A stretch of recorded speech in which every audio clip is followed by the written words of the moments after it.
Sometimes I forget that I'm dying.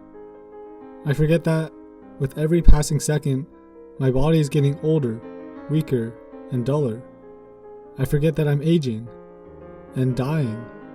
I think I'm less afraid of aging than I am afraid of failing to appreciate my youth. Because appreciating my youth is different from appreciating my health, for example. I get injured and sick frequently enough to appreciate how nice it is to walk normally or not cough all the time. When it comes to aging though, I can't exactly die and then come back to life. The best I can do is imagine what eternal darkness or losing my consciousness feels like. That's not the same as actually losing it, like how we might temporarily lose the ability to swallow without cringing in pain. I think this is worsened by the fact that aging doesn't really feel like anything, and yet it's always happening. Here's this thing that's slowly killing us, but we don't feel anything immediately and can only really recognize its effects in hindsight. But I think the cherry on top is the thought that we can never live any moment twice. Time's arrow only marches forward, with no regard for human life.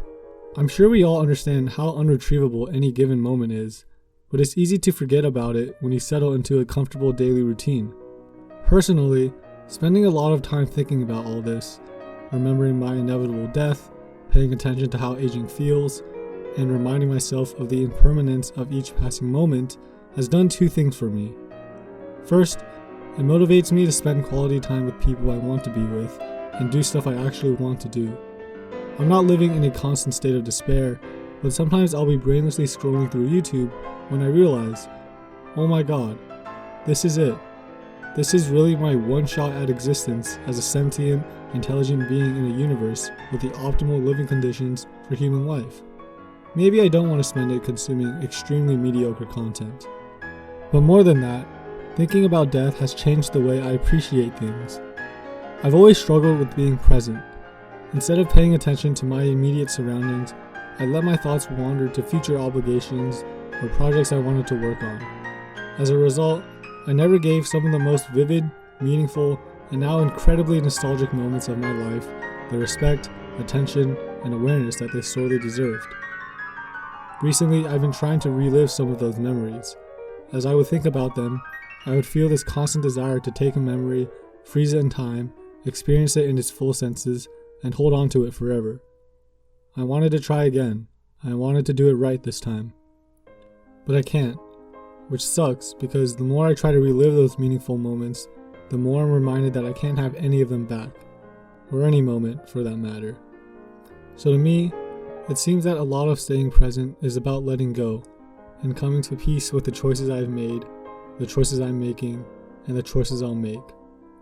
Instead of trying to retroactively cling on to the past, I'm learning how to look around more, or how to really taste the food I eat, or how to appreciate fleeting moments with friends and loved ones.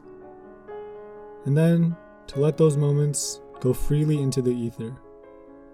As Less Wrong user Joe Carl Smith put it, and now writing about being mortal has left me, for now, with some small measure of the consciousness that I think the approach of death can bring.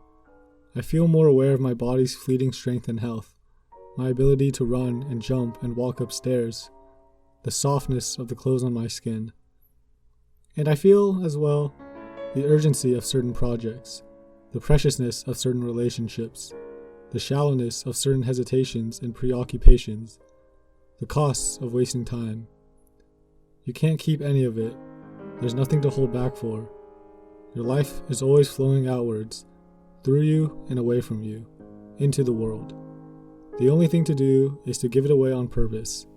And the question is where and to what.